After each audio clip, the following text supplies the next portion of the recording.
Hello, welcome to black horror Hindi channel. दोस्तों, आज की इस वीडियो में हम बात करेंगे डॉगमैन के बारे में। डॉगमैन इस क्रिएचर की हाइट 7 से 8 फुट तक की होती है।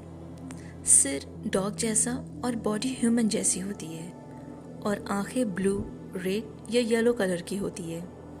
ये क्रिएचर अपने 2 पैरों पे चलता है।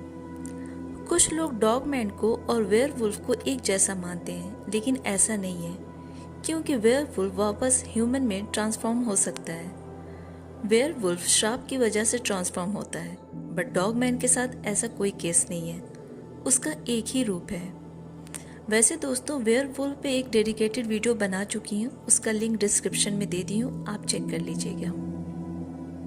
एनिशिएट टाइम में इंडिया, इजिप्ट, चाइना, ग्रीस और मेडिवल ईस्ट के पौराणिक कथाओं में डॉगमैन का जिक्र साइनोसेफली नाम से है। साइनोसेफली का मीनिंग होता है डॉग हेड मैन, मीन्स जिसकी बॉडी ह्यूमन जैसी और सिर डॉग जैसा। ग्रीक ऑथर और फिलोसोफर प्लानी द एल्डर ने अपनी बुक नेचुरल हिस्ट्री में साइनोसेफली का जिक्र किए थे। इस बुक को अब वर्ल्ड की पहले इंसाइक्लोपीडिया भी बोल सकते हैं। ये बुक वो करीब 2000 साल पहले लिखे थे। कुछ लोगों का मानना है कि प्लानी द एल्डर ने अपनी बुक में सबसे पहले डॉग हेडमैन यानी कि साइनोसेफली का मेंशन किए थे, लेकिन ये सच नहीं है। प्लानी द एल्डर से पहले आज से करीब 3000 साल पहले ग्रीक ट्रैवलर मेगास्थेनिस जब इंडिया आए थे, तब अपनी बुक इंडिका में इस डॉगमैन यानी कि साइनोसेफली का मेंशन किए थे। वो इंडिका में मेंशन किए हैं कि उन्होंने इस साइनोसेफली को इंडियन माउंटेन्स में देखे थे। कुछ का मानना है कि ये डॉग हेडमैन यानी कि साइनोसेफली अब एग्जिस्ट नहीं करते हैं। 1500 साल पहले ये विलुप्त हो चुके थे, लेकिन अगर ये विलुप्त हो चुके होते तो ट्रैवलर और ऑथर इब्ने बतूता इस साइनोसेफली का जिक्र नहीं करते। उन्होंने भी बताया कि इंडिया में यात्रा के दौरान इंडिया और सुमात्रा के बीच में पड़ने वाले आइलैंड्स पे उन्हें डॉगमैन का ग्रुप्स मिला था, जिसका सिर डॉग जैसा और बॉडी ह्यूमन जैसी थी। इसके अलावा मर्चेंट और एक्सप्लोरर मार्को पोलो ने अपनी book the travels of Marco Polo में भी मेंशन किए थे कि ट्रैवल के दौरान अंडमान आइलैंड में उन्होंने डॉग हेडेड मैन यानी कि साइनोसेफली को देखा था, जो नेचर और बिहेवियर से काफ़ी एग्रेसिव और ब्रूटल थे। शिकार न मिलने पर कभी कभी ये एक दूसरे का ही शिकार कर लेते थे। इसके बाद डॉगमैन को देखे जाने की सबसे ज़्यादा रिपोर्ट्स नॉर्थ अमेरिका से आने लगी। डॉगमैन को सबसे पहले 1887 में मिशिगन स्टेट के वेक्सफोर्ड विलेज के जंगल में 2 लकड़हारे ने देखा था जब वो लकड़ियाँ काटने गए थे। उन्होंने बताया कि वो क्रिएचर का सिर डॉग जैसा और बॉडी बिल्कुल ह्यूमन जैसा था।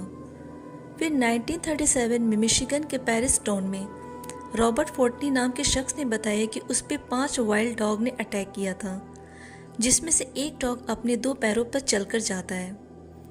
इसी तरह डॉगमैन को देखे जाने की सिमिलर रिपोर्ट्स आती है, जैसे 1957 में एलिगन विलेज से और 1967 में मैनेस्टी और क्रॉस विलेज से।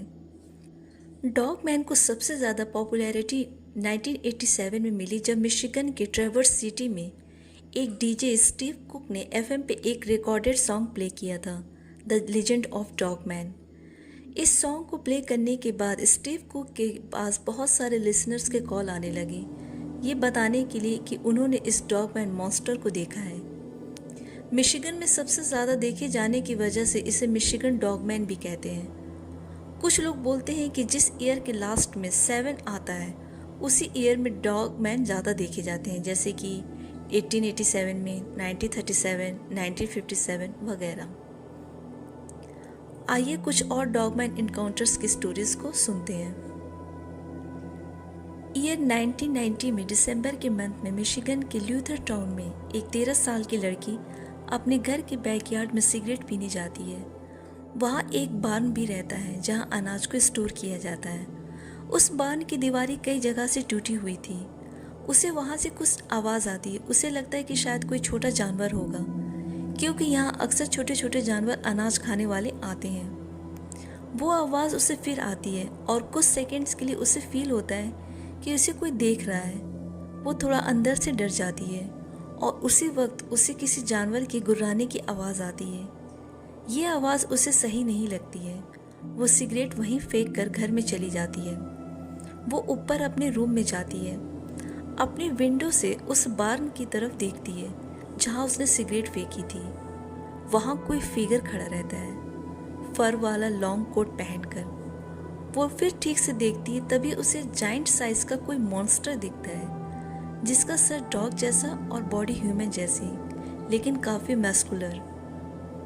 वो क्रिएचर उस लड़की को देखने लगता है। वो तुरंत विंडो के नीचे छिप जाती है। कुछ मिनट्स बाद वो हिम्मत करके फिर देखती है, बट वहाँ कोई नहीं रहता है। दूसरे दिन वो लड़की सबसे इस बात को शेयर करती है। उस लड़की के पड़ोसी ने बताया कि उसने भी उस क्रिएचर को उस रात को देखा था। ये स्टोरी मेरे खुद के एक्सपीरियंस की नहीं है, बल्कि ये स्टोरी मिशिगन स्टेट के मॉन्टकाम काउंटी एरिया की रहने वाली एक लेडी की है। ये घटना जंगल में एक कैबिन में हुई थी। मैं इस लेडी को नहीं जानता हूँ। इनफैक्ट ये स्टोरी मुझे मेरे डैड ने सुनाई थी और डैड ये स्टोरी न्यूज़पेपर में पढ़े थे। ये लेडी जंगल में बने कैबिन में रहती थी। एक रात को उस लेडी को कैबिन के फ्रंट डोर और विंडो से लाउड वॉइस में किसी एनिमल के सूंघने की आवाज़ आती है। वो लेडी काफ़ी कंफ्यूज रहती है कि ये आवाज़ कैसी है। वो विंडो को खोलती है देखने के लिए। वो बहुत डर जाती है। वो लेडी देखती कि सामने एक डॉग जैसा फेस विंडो की तरफ उसे ही देख रहा था जिसे वो अभी जस्ट खोली है। उसका फेस डॉग जैसा और बॉडी बिल्कुल ह्यूमन जैसी। उसे देखकर वो बहुत घबरा जाती है और दौड़ती है अपनी गन लेने। वो क्रिएचर उस कैबिन के डोर पे अपने पंजे मारने लगता है, स्क्रैच करने लगता है। ये स्क्रैचेस की आवाज़ बहुत लाउड और गुस्से वाली रहती है। वो लेडी उसको डराने के लिए गन से कैबिन के रूफ पे शूट करती है और लकीली ये काम भी करता है।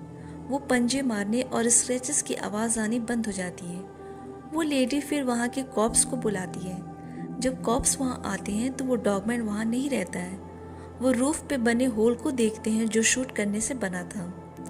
और सबसे डरावनी और चिंता वाली बात ये रहती है कि उसके डोर पे जो स्क्रैचेस के निशान रहते हैं वो काफ़ी बड़े और अननेचुरल रहते हैं। ये निशान पूरे डोर और विंडोज़ पे भी बने रहते हैं। उसके अलावा और भी पंजे के निशान थे। ऑफिसर्स ने बताया कि वो लोग ऐसे निशान कभी नहीं देखे थे। वो लेडी सारी घटना को एक्सप्लेन करती है, कैसे पहले डोर और विंडो से सूंघने की आवाज़ आ रही थी, फिर वो डॉग फेस और ह्यूमन जैसी बॉडी वाला क्रिएचर। ऑफिसर्स इन सब चीज़ों को सुनकर बहुत शॉक्ड थे। उन लोगों ने बताया कि ये किसी ह्यूमन का काम नहीं है। जल्दी ये न्यूज़ मिशिगन के आसपास लोकल न्यूज़पेपर में भी आ गया कि कोई डॉग मैन वहाँ जंगल में छिपा है। इस घटना के बाद वो लेडी उस कैबिन को छोड़कर कहीं और शिफ्ट हो जाती है। मैं टेक्सास का रहने वाला हूँ। ये घटना 2007 के वक्त हुई जब मैं 11 साल का था। मेरे डैड मुझे और मेरे छोटे भाई को हंटिंग और कैंपिंग के लिए लेकर जाते हैं। वो हमें मेरी मॉम के घर से पिकअप करते हैं करीब 10 बजे रात को। हमें 2.5 घंटे लग जाते हैं रैंच पहुंचने में। हमारे रैंच से सटा हुआ एक बहुत घना जंगल था।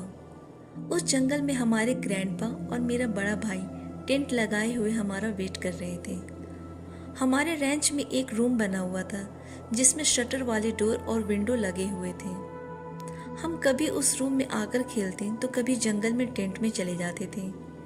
3-4 दिनों तक हम बहुत इंजॉय करते हैं। जंगल में हमारे 2 टेंट थे, एक में डैड और ग्रैंडपा थे तो दूसरे में हम तीनों भाई। एक मॉर्निंग को डैड हमारे टेंट में आते हैं और मेरे बड़े भाई को हंटिंग के लिए लेकर चले जाते हैं। मैं और मेरा छोटा भाई हम ग्रैंडपा के साथ रैंच में आते हैं। ग्रैंडपा रैंच में किसी काम में बिजी हो जाते हैं। मैं और मेरा छोटा भाई हम उस रूम में खेलने चले जाते हैं। शाम होने लगती है। मैं विंडो पे लगे ब्लाइंड कर्टन से बाहर देखता हूँ तो मुझे एक हिरन नजर आता है। मैं अपने छोटे भाई को भी दिखाता हूँ। वो राइफल उठाने लगता है उस हिरन को मारने के लिए, लेकिन मैं उसे डांट देता हूँ। वो चेयर पे बैठकर रोने लगता है। डैड ने मना किया था राइफल नहीं यूज़ करने के लिए, लेकिन फिर भी मैं छोटे भाई की खुशी के लिए डैड के इस इंस्ट्रक्शन को नहीं मानता हूँ और हिरन पे निशाने लगाता हूँ और उस पर शूट भी करता हूँ। मैं और मेरा छोटा भाई बहुत खुश हो जाते हैं। तभी मुझे दूसरे हिरन भी नज़र आता है। मैं बहुत खुश होता हूँ और ओवर कॉन्फिडेंट होकर दूसरे हिरन पे एम करता हूँ। मैं राइफल पे लगे स्कोप से देखने लगता हूँ। तभी मुझे बहुत अजीब सी चीज़ दिखती है। मैं छोटे भाई से बोलता हूँ कि वो क्या है। मेरा छोटा भाई फ्लैश लाइट विंडो से बाहर दिखाने लगता है और वो लाइट सीधे उस चीज़ पर जाकर पड़ती है। वो एक बीस्ट था जिसका सर एक जर्मन शेपर्ड डॉग जैसा था और जो उसकी बॉडी थी वो एक ह्यूमन जैसी, लेकिन बॉडी किसी बॉडी बिल्डर जैसा लग रहा था। उस बीस्ट पर जैसे लाइट पड़ती है वो मुड़कर हमारी तरफ देखने लगता है। मुझे लगा कि वो एक बहुत बड़े साइज का डॉग है। वो हमारी रूम की तरफ दौड़कर आने लगता है और रूम की दीवार से बहुत ज़ोर से धप की आवाज़ आती है। हम दोनों बहुत ज़्यादा डर जाते हैं। मैं डर से फिर से ब्लाइंड कर्टन से बाहर देखता हूँ तो वो चीज़ वहीं थी। उसके अपर बॉडी पे ब्लैक कलर का फर था। उसके जो लिप्स थे वो पीछे तक मुड़े हुए थे और येलो कलर की डॉग जैसी टिथ नज़र आ रही थी जिस पे गहरे लाल कलर की कोई चीज़ लगी थी। वो चीज़ बहुत भारी और तेज़ कदमों से हमारे रूम के चारों तरफ दौड़ने लगता है। मेरा छोटा भाई डर से चीखने लगता है। सडनली वो दौड़ने की आवाज़ बंद हो जाती है और डोर का हैंडल बहुत वायलेंटली हिलने लगता है। वो क्रिएचर हमारे रूम के डोर को खोलने की कोशिश करता है। हम दोनों कांपने लगते हैं। मैं अपने एक हाथ से राइफल को डोर पे एम करता हूँ और दूसरे हाथ से अपने छोटे भाई को अपने पीछे करके पकड़ा रहता हूँ। तभी डोर खुलता है और मैं देखता हूँ कि सामने ग्रैंडपा है राइफल लेकर। वो मेरे छोटे भाई की आवाज़ सुनकर आ गए थे। फिर ग्रैंडपा के साथ हम लोग जंगल में टेंट में चले जाते हैं। वहाँ ग्रैंडपा डैड को मेरे छोटे भाई के चीखने की बात बताते हैं। डैड हमसे पूछने लगते हैं तो छोटा भाई बोलता है कि शायद वो कोई वुल्फ था, अभी कुछ और होना बाकी था। हम सब डिनर करके टेंट में स्लीपिंग बैग में सो जाते हैं। करीब रात के 3 बजे तेज़ और ख़तरनाक चीख से मेरी आंखें खुल जाती है। मैं अपने स्लीपिंग बैग से थोड़ा झांकता हूँ तो बाहर जहाँ पेड़ों की कतार रहती है वहाँ एक पेड़ के पीछे एक ह्यूमनॉइड शेप में कुछ दिखता है। ये वही क्रिएचर था। मैं उसे देखकर डर से इमीडिएट अंदर चला जाता हूँ और रोने लगता हूँ कि वो रियल नहीं था, एक सपना था। फिर मुझे तेज़ कदमों से किसी के दौड़ने की आवाज़ आती है। वो मेरी टेंट की तरफ दौड़ते हुए आ रहा था। मैं बहुत हिम्मत करके टेंट के विंडो से बाहर देखता हूँ। वो क्रिएचर के हाथ बिल्कुल हम ह्यूमन जैसे थे। हाथ के एंड में ब्लैक कलर के पंजे थे जिसमें लंबे लंबे नेल्स थे। वो अपनी रेड कलर की आंखों से विंडो की तरफ मुझे गुस्से से देख रहा था। फिर कुछ देर में वो जंगल के अंदर चला जाता है। दूसरे दिन मैं डैड और अपने बड़े भाई के साथ उस रूम पे जाता हूँ जहाँ कल मैंने एक हिरण को मारा था। वहाँ हम लोग देखते हैं कि वो हिरण को किसी ने चीर फाड़ दिया था। उसके स्टमक के सारे ऑर्गन्स बाहर निकले थे। उसके सींग को भी कोई च्यू कर लिया था। मैं समझ जाता हूँ कि ये उसी रात वाले क्रिएचर का काम है। मैंने ऐसा क्रिएचर कभी नहीं देखा था जिसका सिर एक डॉग जैसा और बॉडी ह्यूमन जैसी। मेरे बताए गए क्रिएचर के बारे में डैड इन्फॉर्मेशन कलेक्ट करते हैं। डैड मुझे बताते हैं कि वो डॉगमैन था। इस इंसिडेंट के बाद मैं कभी हंटिंग या कैंपिंग के लिए नहीं गया। तो दोस्तों, ये थी डॉगमैन के बारे में और उससे इनकाउंटर्स की रियल स्टोरीज जो मैं रेडिट और दूसरे सोर्सेज से ली हूँ। आज की स्टोरीज आपको कैसी लगी हमें कमेंट में ज़रूर बताएं। वीडियो अगर आपको ज़रा से भी पसंद आए तो इसे लाइक शेयर ज़रूर करें। दोस्तों, आपके पास कोई स्टोरी है तो डिस्क्रिप्शन में दिए लिंक पर सेंड करते, हम उस पर वीडियो ज़रूर बनाएंगे। और जो लोग इस चैनल पे न्यू हैं उनसे रिक्वेस्ट है कि वो चैनल को ज़रूर सब्सक्राइब करें और बगल में बेल आइकन पर क्लिक करें ताकि नेक्स्ट वीडियो की नोटिफिकेशन आपको मिल सके। और जिन लोगों ने सब्सक्राइब किया है उनका बहुत बहुत शुक्रिया। मिलती हूँ अगली वीडियो में। Till then bye and take care.